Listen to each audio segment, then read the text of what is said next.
public and private sector, he has become a recognized voice in educational leadership and development. Dr. Munawaru Ishaq, good to have you. Thank you very much. I've been looking forward to interviewing you for a long time. And Edtech has brought you. Yes, it is. So, I'm grateful that Edtech has brought me. Finally, also very privileged to have, for the first time on Channel 1 and also on the first time for the Edtech Monday series, Professor Chisara Peace Ngozi Ogbogbo. She is an associate professor of applied mathematics at the Department of Math, School of Physical and Mathematical Sciences, the College of Basic and Applied Sciences, University of Ghana, Legon. With a distinguished academic career, Professor Ogbogbo specializes in applied mathematics, contributing to both teaching and research in areas that advance scientific knowledge and practical problem solving. At the University of Ghana, she plays a significant and pivotal role in mentoring students, driving innovation in mathematical sciences, and promoting interdisciplinary collaboration across the sciences. She's committed to higher education, advancing mathematics as a tool for national development, and fostering and training and mentoring the next generation of scholars and researchers. Professor Ngozi Ogbogbo, welcome to the show.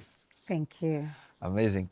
So today we're delving into a very, very important subject. We want to start with the barriers. And Doc, because of your background, you know, started school in Wa, you headed education, Tia Ahmadiyya in, is it Savelugu? Salaga. Salaga. So you have the whole shebang. What are the biggest barriers rural schools face in accessing education generally and EdTech in particular? Thank you very much. And I'm grateful to MEST and Channel 1 TV, of course, for this opportunity. The barriers to access begin with infrastructure. We begin talking, when we are talking about technology, before we get there, let me give a scenario that the last municipality I headed, when I showed the statistics, the municipal chief executive was looking into my face. We are talking about 40% availability of furniture and 60% non-availability. Wow. And people are looking for places to sit down, let alone talking about having electricity. I take this opportunity to bring this out, that I was in lights out in Savelugu for 9 solid months, the whole office for 9 months. No light? No lights. And so sometimes we had to go out either to assembly for access, or we had to go to Savelugu Senior High School to get support because of non-payment of lights. Wow. In that case, how do you wonder what happened at the basic schools? So electricity is a big issue for particularly the basic schools. When it comes to the senior high schools, it's about regularity. In fact, when I went to Eastern Region last week, they were pleading with me that prepaid is coming. And if prepaid comes, so many tons will run down. And so, I mean, as people who are privileged to be part of, we are implementing, but we are privileged to be part of those who make the policy. We have to look at electricity. Worst of all, the rural areas are heavily hit. When you go to a school and there are a few tabletop computers, desktops, and more than half of them are gathering dust because they were donated. And they are donated, they don't have the resources to maintain them to even last as long because the ventilation that is needed, not even the temperature. You're talking about they needing air conditioning, but I'm talking about ventilation. That should be enough to make the computers healthy. Before we come to talk about the connectivity, where a place that lights can go off frequently, it also disrupts any connection that you have, including internet service. We had the opportunity of government giving us some network at the district and some senior high schools. But because of lights off, it disrupted everything, even at the district level. And so the issue about poverty is an issue that shows its ugly head when it comes to the ability for people to hold meaningful phones that they can use to take advantage of technology. It's a critical area. I know there are issues or suggestions that we can come with. Secondary education improvement projects, while I was at the secondary school, had to bring in this iBox to see whether it can help to put materials on the system so that children with some few computers that we were able to procure, the children can learn those. We are also still having a policy barrier as to whether senior high school, let alone junior high school students can hold phones. We have reached a point where we are reaching 30% of the argument or the debate around the use of technology. Wow. When you make the, tablets available to the children, it means we are beginning to agree that there's a point where children can use phones, children can use tablets. But it's still 30% of the argument because much of the time it is not going to be with them. The time it is with them, what can they use it for is the other argument, which would need to all be calculated into whether we are benefiting from technology or not. So listening to you, we haven't even delved in technology, but there are many issues. Infrastructure, furniture, power, before devices. That's right. Right. So every Edtech discussion must take into cognizance these issues. Yes, please. That you cannot devise an Edtech solution without looking at the rural context. Yes, please. And because you worked in typically poor communities. So which means that for you, we must deal with some basics before we even get into the issue of devices. If I don't have a desk to sit on, I don't have electricity. I can't even use the phone, right? Because if I don't have electricity, how can I even have internet? That's right. So you're saying we need to delve with the basics first before we can even talk about Edtech, correct? When we talk about inclusiveness, generally people run to special education. But inclusivity is an angle of access. Okay. In my own language, if you look at access as only physical and material things, you'll be overlooking the importance of inclusion. And so the aspect that will let everybody to be involved, technology can answer that. If you reach a point where you invite, app developers, solution providers, that will look at the situation and ensure that one device can stand in to resolve a number of issues and also not depend on network, but offline, a lot of people can use, we are able to use shortcode, which is that once you have average network to even send SMS, it is able to answer certain questions. What Momo is able to do is evidence of an important solution that technology has provided for the financial space. Wow. The last time, I'm a conservative, to be very frank, in changing. But last week, when I transferred money from my account into my Momo, I was excited by a loan. I was so excited because of fraud and other things. I don't easily change. Even myself, who is teaching technology, I become afraid.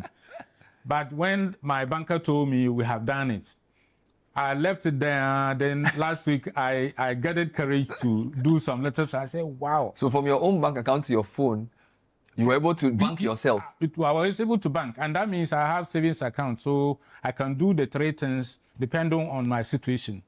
I can take part of my salary and see whether if I force it into, if I move it from my current account to my Momo. If I don't know how to send the 2 direct, but I can bring it to Momo and send it to the savings to account. In your house? Even as I sit here, if you allow me. So that is what the financial, and luckily, I'm grateful to the president and through the Honorable Minister for Education, he assigned me to represent the ministry as a council member for the Ghana Health Service. Wonderful. And they explain telemedicine. And they are working hard to see how they can take full advantage of it in resolving our health situations. It is the same thing. One of the biggest platforms we have in our country, and I know in every country, is education. So if you don't get that right, so even the examples we have in local solution on Momo and our own people working with telemedicine, then there is hope that we can develop a solution that will bridge the gap between the rural and the urban areas. Thank you so much for those insights. Of course, he's coming from basic and secondary, GES. You are the professor from the university. So from a higher education perspective, how can universities support innovation for rural learners? Okay, so thank you for the question. And I know that when you say innovation for rural learners, we are coming from the Edtech thing, tech education, basically. And I want to say that universities, the purpose and big objective of universities is to train, to impart knowledge and shape minds, basically for nation building, for development of the country, where it finds itself, it wants to contribute. So yes, and we all know that the world we live in now is a digital, led one. So if people in the rural areas are left out, then it's as if they are not part of the globe, basically. So there's really a need to carry the technology to them somehow. They need to be part of what is going on. They need to be part of the world because they're actually part of the world. So having said that, the issue of the rural-urban migration is another thing that governments have been trying to deal with. So it's a great thought that people at the rural end should not be left out, because that would actually reduce this rural-urban migration. Because if you are right there in the rural communities and you can do basically what Doc is saying, you can do all your own transactions, you have digital skills to do your stuff, then you may not be in a hurry to jump to Accra, So, and what can the universities do to help? The universities can develop the curriculum, various curricula around the Edtech thing, that can be, they can partner with the communities, and deliver it. So yes, development of the curricula is one thing the university can do. Then the university can also help with the infrastructure, and then use their knowledgeable minds to deliver, to teach. Because, one thing is to have the gadgets and the infrastructure and the computers or whatever. Someone needs to, show the rural dwellers how it should be used. So the university can actually also provide their knowledgeable human resources to assist with this.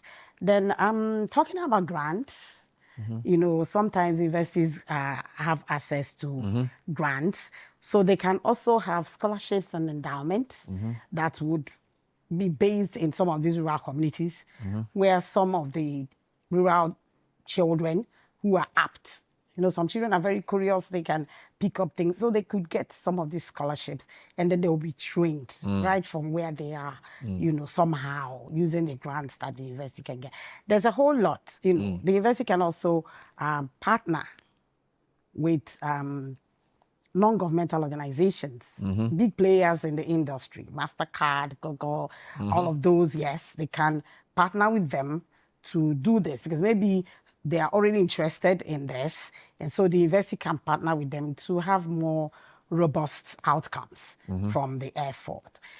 So yes, a whole lot that the university can, even the policy thing that Doc is talking about. The university has always been known to be a big policy leader. So they can also lend their voice, to shape policy, so that the people at the rural end over there are not left out in what is happening in the digital space. So there's a lot you can do in the field, curriculum development, infrastructure, human resource, grants, and partnerships. Let's go to the streets and hear from industry people what they make of this rural-urban divide and how education technology can help bridge it.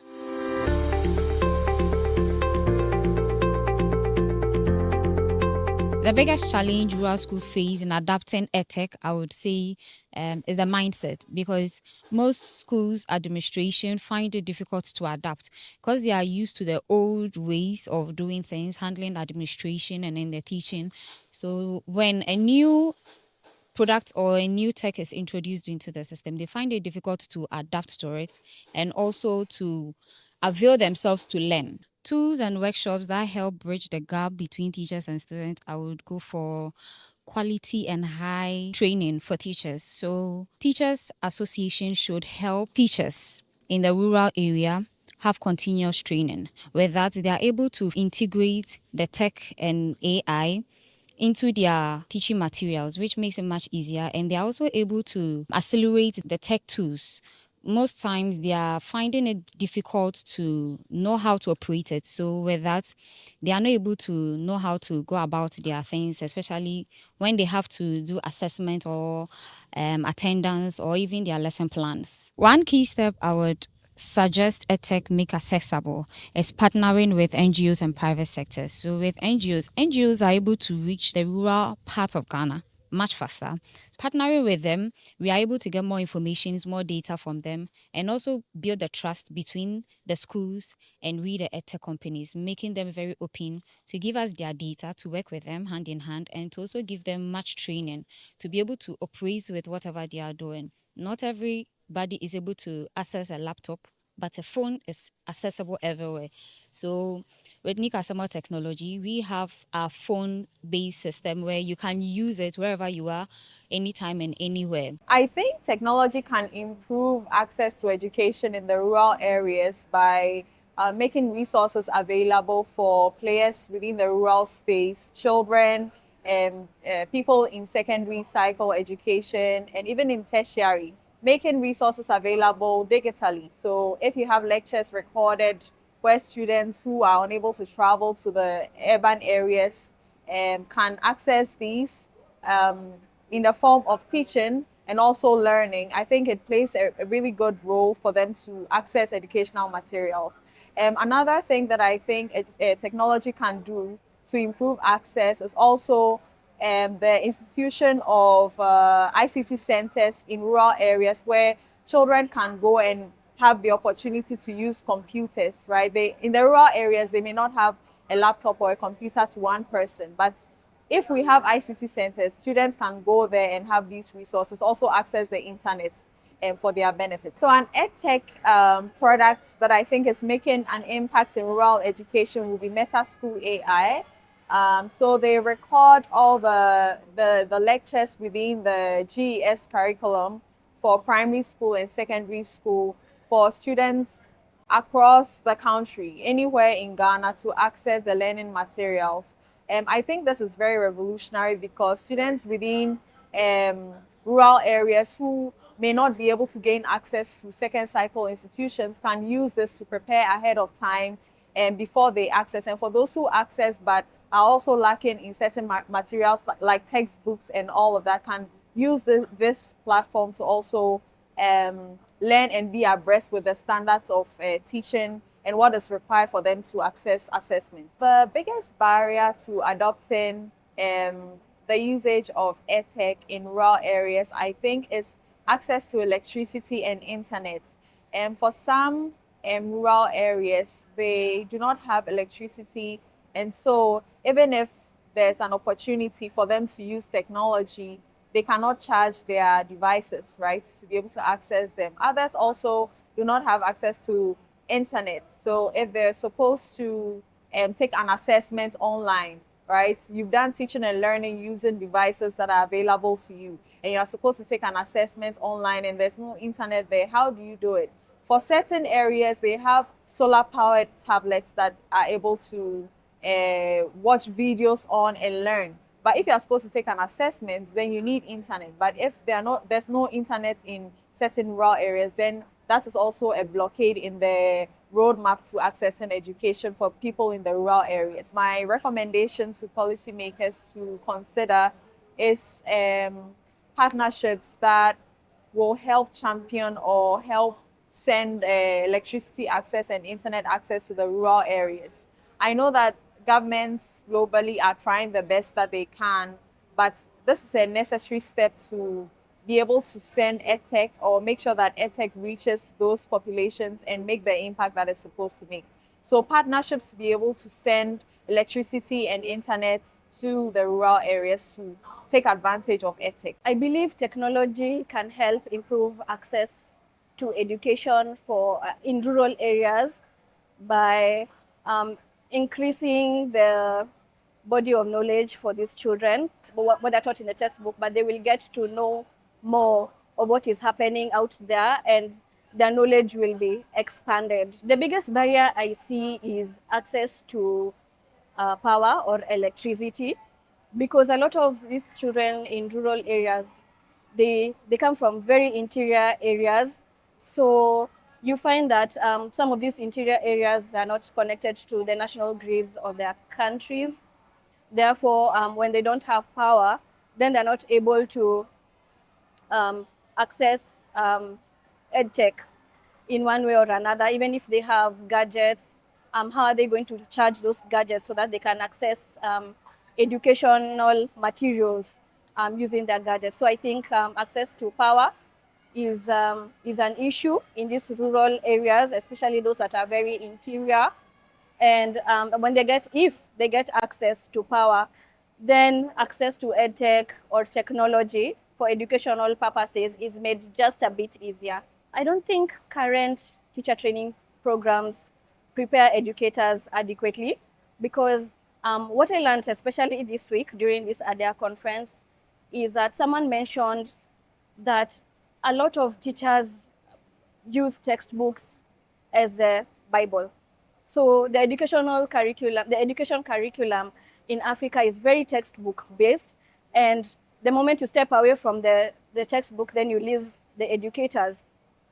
So there's need to diversify how teachers are being trained so that they can become even better trainers or instructors to children. And this will involve incorporating technology in the training as teachers. One recommendation for the policy makers would be, I think they should make it mandatory for teachers to incorporate technology in their training, and not just the normal technology, learning how to use a computer. There's that, which is good, but they should also look at the emerging trends, the changing times, and try to move with the times. Incorporate that. There's data science. They can incorporate an aspect of that.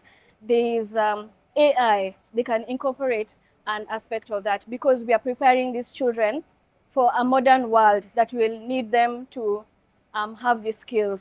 So if we equip the teachers, or if we put in place measures and implement policies that ensure teachers are equipped with these modern skills, then they will pass them on to the children that they are teaching, and we will move forward, and we'll even see better and quality education in our continent, Africa.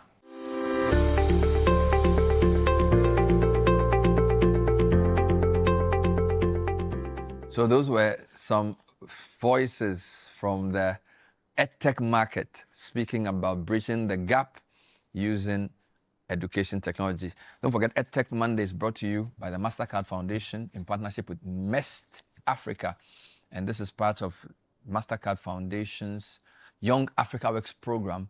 And this is the November edition, looking at bridging the rural-urban divide in education using education technology. My guests are Dr. Munawaru Ishahak, who is the Deputy DG for Quality and Access Ghana Education Service, and Professor Chisara Peace Ngozi Ogbogbo, who is an Associate Professor of Applied Math, University of Ghana, Legon. Let me come back to Doc. So let's talk about policies and frameworks, right? What policies and frameworks are being advanced to bridge the digital divide for rural education?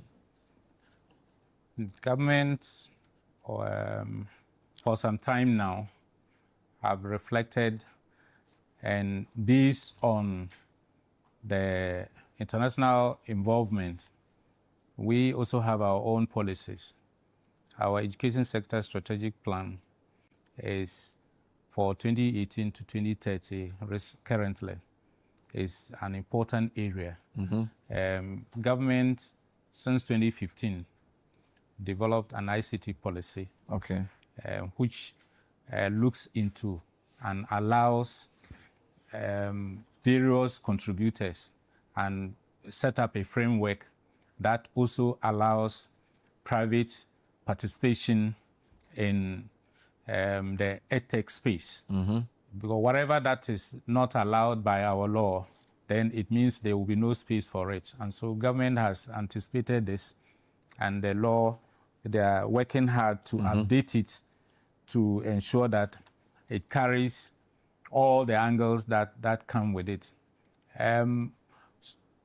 Partners, private partners that can come in to provide solutions, then we'll review them. The implementers will review the, suggestions and solutions that will be provided alongside our public space. Then we'll work together to ensure. For instance, we had a delegation from Kenya, and we had a project that we are trying to work with, the Respect project. It is going to be managed by the Ghana Education Service. The server will be with us. We will allow private persons to provide solutions, because the radio station is an example of what can reach the poor man's home. The TV is a moderate source that can reach so many people, because I know how, I'm not a sports fan, but I follow you in your debates. As you do the discussion. Along the roadside, we see how people gather around TV stations. Yeah. That should tell you that the classroom situation is there, all right. But beyond the classroom, if government allows that space from the policies that we develop with administrative guidelines, we will be able to get so many people to benefit from the technology that will be available. We can learn from how radio station and TV are able to reach so many people, regardless their, resource situation, to allow private participation. This Respect project says that the Respect platform is not going to be a competitor in designing websites, in designing solutions. It's just that we will verify whether you meet a standard. One, you provide free access to your program. But as people are going through it, it will generate some data.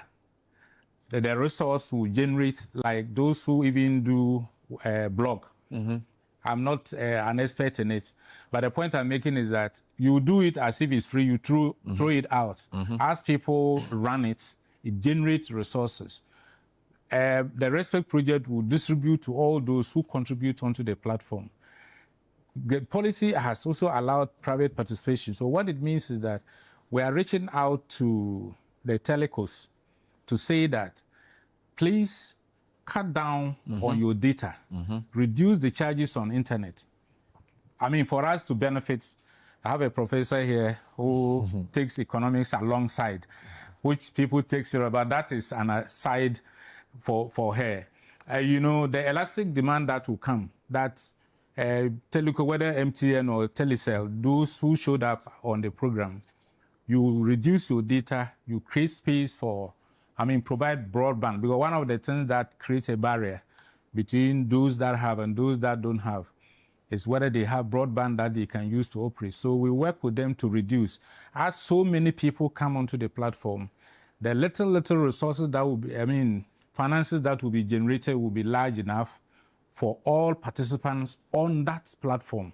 So you have private participation, which is also allowed in our policy. And so those are the comments I want to make. I love it. So there's an ICT policy, encourages private sector participation, and then you give a case study of the Respect project. That's right.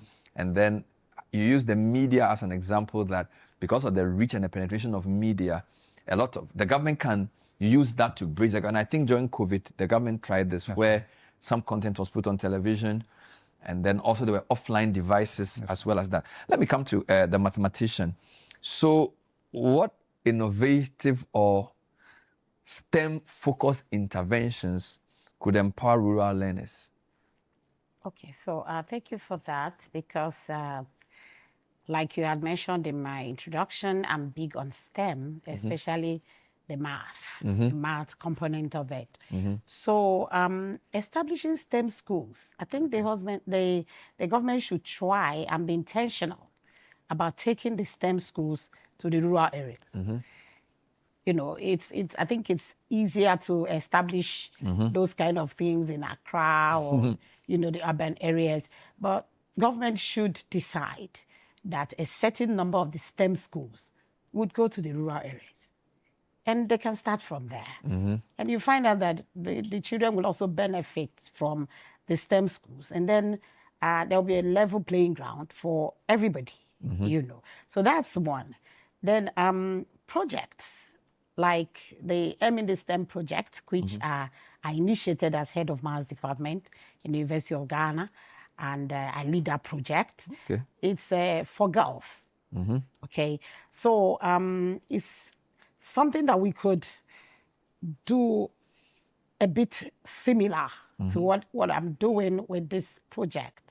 So it's a kind of teaching and mentorship project where girls from not very highbrow schools, so it's beginning to look like the rural thing, because my target is not the highbrow schools. They already have what they need. So the not very highbrow school girls are brought to us in the Department of Mathematics. So they are with us for 2 weeks. We teach. We expose them to applications of mathematics. We show them math games, and we try to make mathematics as interesting as possible to them. So there's a stay-in period when they are with us, and then we roll out the mentorship phase. So the interesting thing about this is that all the mentors for these girls are ladies who finished from the Department of Mathematics, University of Ghana. Wow. So some of them have finished the PhD, some of them are master students, and so on. So we allocate each girl to each mentor after they've done the stay-in. And so they are followed up. And we want to see them come into the university to study a STEM course. So there could be an extension of this, because we just have 15 girls. We started this 2 years ago, and we are hoping that it will blossom, it will extend to other regions. Right now, we are just at the periphery of Accra, similar to the rural thing. So we take this, we can expand this. The government can do something like this, a project, you know, that will go right to the rural areas. But what's the name of the project? M in the STEM. M in the STEM. Project. The math in the STEM. Exactly, because the M in the STEM is mathematics. Mathematics. Good. So M in the STEM project for girls. Amazing. So when we take it to the rural people, like we are saying, it won't be about girls anymore. Yeah. Okay, so it's all the rural kids. We roll them on this program. So we can bring them out. So that's the idea. Like these ones, we bring them to the university. They spend just a couple of weeks, and then they go back and we continue mentorship. Okay, so something like that, something similar could happen, where the rural kids are given the opportunity to come out, you know, to somewhere, you know, it could be worked out. So they are gathered somewhere, they are taught. This time around is Edtech purely. It's not basically math like what I'm doing with the M in STEM. So they are taught, and then they go back, and then they are mentored. And that is where the policy on accessibility comes in. Okay. For example, the girls' mentorship happens online. So there's now a need to also provide online facilities for these children as they are mentored. And trust me, it's very exciting for them when they can come out, be exposed to certain things, and then they go back and continue being encouraged to stay on board. So I think that is one thing that can be done. Then there's this low-cost you know, STEM kits that are made from, you know, local materials. Okay. Yeah, it can be supplied to these children. And trust me, the children in the rural areas are as curious as the ones we have here. So when you provide them with such kits, they would work with it. It doesn't have to be sophisticated gadgets, but you give them a lead on how to use these things, and they can use it. Amazing. Okay. They can use it. This is very interesting indeed. So you are bridging two gaps. You are bridging the gender gap for predominantly urban, but when you extend it to rural areas, also bridging the rural-urban divide using some of these things. Let's talk about partnerships briefly. Doc, you said something about private participation being encouraged in the ICT policy. Talk to me about what other partnerships, whether it's public, private, community-based, are needed to make Edtech sustainable. Thank you very much. The value of partnership need not be stressed in the sense that whether it's between countries or between a country and organization. And the current system, we had an opportunity for us to meet in Bole, Addis Ababa, last 3 months or 4 months. It is to explore the space. And we had roundtable discussions about partnership. That is what brought about the Respect Project. We have the foundation coming from the United States of America. The gentleman worked with Microsoft, and he understands that there is so much you can do using the opportunities that he learned. And he has a representative for Africa,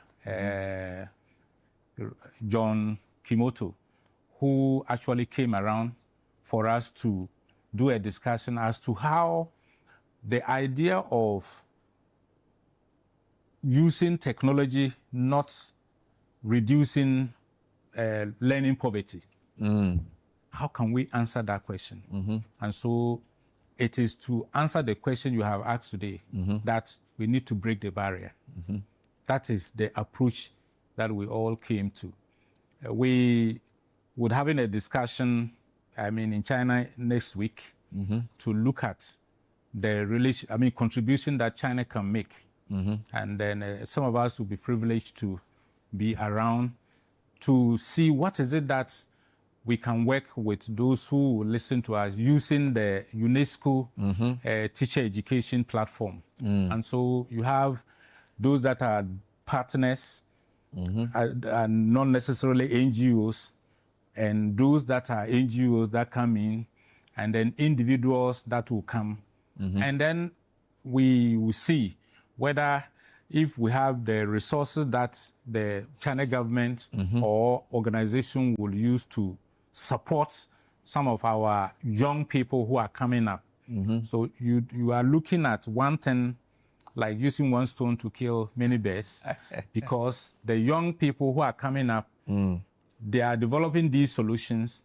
They are themselves employed, then supporting them to be able to have a bigger platform to practice what they are doing will mean engaging some other young people or experienced hands to come along. And so whether as government to government or the private people, individuals that are coming on, like I said, between Ghana Education Service, TVET Service, and others within the country relating with an organization called the Jim Foundation, Spix Foundation, coming out with a Respect Project. The aim is to not just come and play and go, but to come and create a platform that individuals and organizations can come and contribute to help us break the barrier between the urban and rural. And the one key thing that is useful about that arrangement is that where you go to do assessment, you can teach along. It can also help us to do our management issues. From one spot, you can monitor. Where you have no data, where there is no network, you can still work with it, and immediately you come into network, it will load the material. So for both teaching and for administration. And so these are the possible areas that we are using partnerships to take advantage of technology. This is still Edtech Monday, and we are discussing using Edtech to bridge rural-urban divide in access and quality of education. My guests are Dr. Munawaru Ishahak, who is a Deputy DG for Quality and Access, Ghana Education Service, and we have Professor Ngozi Peace Ogbogbo from the University of Ghana. She's an applied mathematician, focuses on the M in STEM with some very interesting thoughts. We're going back to the streets to hear more on how Edtech can bridge the rural-urban divide in education. Stay with us.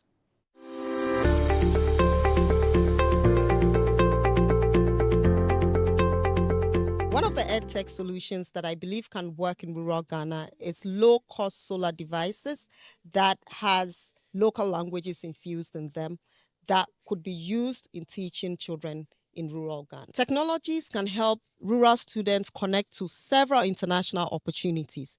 There are ways where students can actually connect and participate in international events, especially in the education world, where they can join exhibitions and learn about various international universities. There are also opportunities where rural children can participate in different competitions and different international exams, such as the IELTS, the TOEFL, that seem to be part of the requirements that they need to have if they want to explore study abroad opportunities internationally, or should I say globally. There are several lessons that Ghana can learn or embrace Edtech in bridging the educational gaps. For me, I feel that if the focus is on the teachers in these rural communities, teachers need to be trained because they are the ones that are able to impact the children. So if we're able to provide them with the needed training and development and the skill and the know-how of using certain technological equipment, they will be able to train the children and bring them up to speed so they can be competitive internationally. At Meta School AI, we have digitalized the whole curriculum such that students are able to learn from anywhere in video. We have about 7,000 rural learning students on our portal. And what we do to keep and make sure that these students are not left behind is that we go to where they are with our solutions to show them the impact of our solution. And then we're able to get them to sign up. The main challenge we are seeing in terms of distributing our learning solutions to rural areas is access to internet connectivity.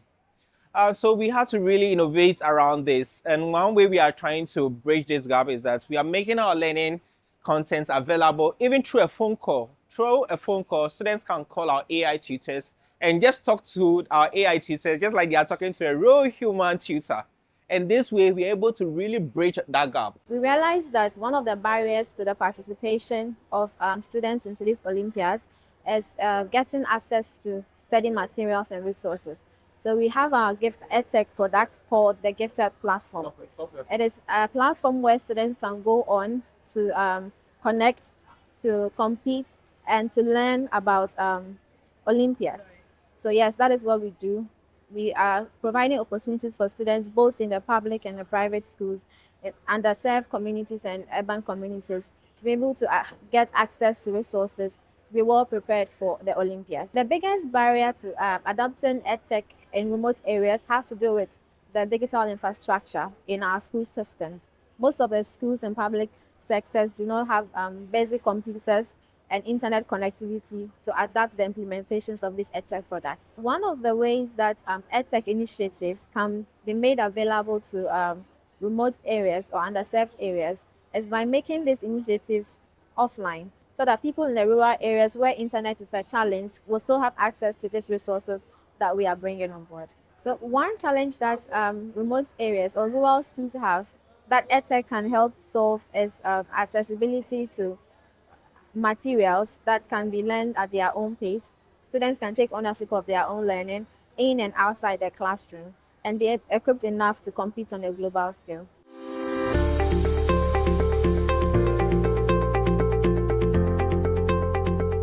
Those are more voices from the Edtech ecosystem.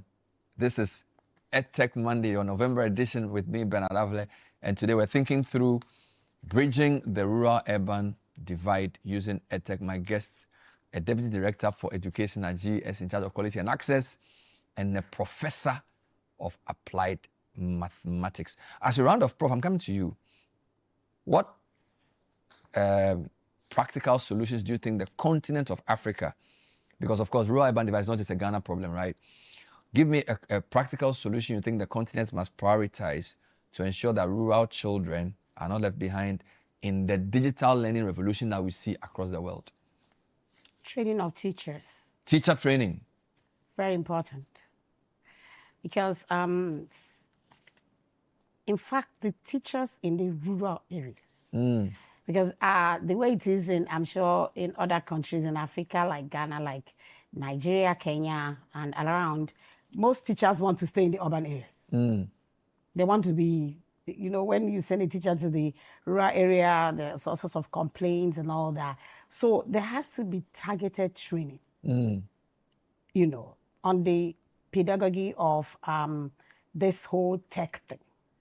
The teachers need to be given some short-time training, and it needs to be sponsored. Government has to be intentional.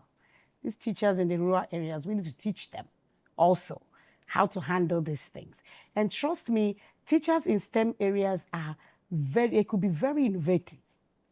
What I was talking about, the kids and so on, when the teachers are given some kind of heads up and extra, you know, training along these lines, they can do a whole lot with the children. So for me, that's a clear path to go. Train the teachers, sponsor this training. Let it not just be part of what they are expected to do. You know, give them some good heads up along the tech education thing, and then we let them go. Wonderful. So teacher training is critical. You are a trained teacher, and then you've gone through to become a deputy director. So you've seen it all, done that. Do you agree that teacher training must be prioritized across the continent? And what else can you add?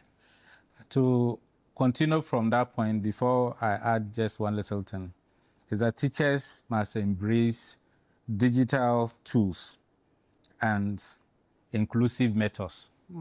Because, I mean, at the point of education and no business, it's about integration. We cannot have difference between what people know and what we do. And we need to be able to do that successfully, to think that the knowledge is useful. And what we are saying is that teachers should not only should not only learn and get themselves involved in the use of technology, but to be able to meaningfully integrate it in our education for the benefit of our children. I want to also indicate that our policymakers must fund inclusive technologies and enforce accessibility. If you are running a system that is fair, it is incumbent that you check to see those who are not doing well. And that's the enforcement of accessibility. You cannot keep everybody running at the same momentum. You must make efforts to go behind, to provide support to those who are behind, to be able to catch up. And that is the only way that inclusiveness become a moral obligation on the system. Big words to end the discussion. Fund inclusive technology and force accessibility. Come up with meaningful partnerships. Train teachers better. Prioritize mentoring as part of the solutions. And by all means, do your best to improve the basic infrastructure. They must have access to desks, electricity, and of course, let's use the media to send the message deeper across the country. Those are some insights we gathered from this very exciting edition of the November Edtech Monday, which focused on bridging the rural-urban divide in education, using education technology. My guests, Dr. Munawaru Isahak, a Deputy Director General for Quality and Access, Ghana Education Service, and Professor Chisera Peace Ngozi Ogbobo, who is an applied mathematician, Associate Professor of Applied Mathematics from the University of Ghana. Edtech Monday is brought to you by the MasterCard Foundation. This is part of their Young Africa Works program in partnership with MEST Africa. Thank you so much for watching the November edition. My name is Bernard Avle. We'll see you next time. Bye-bye.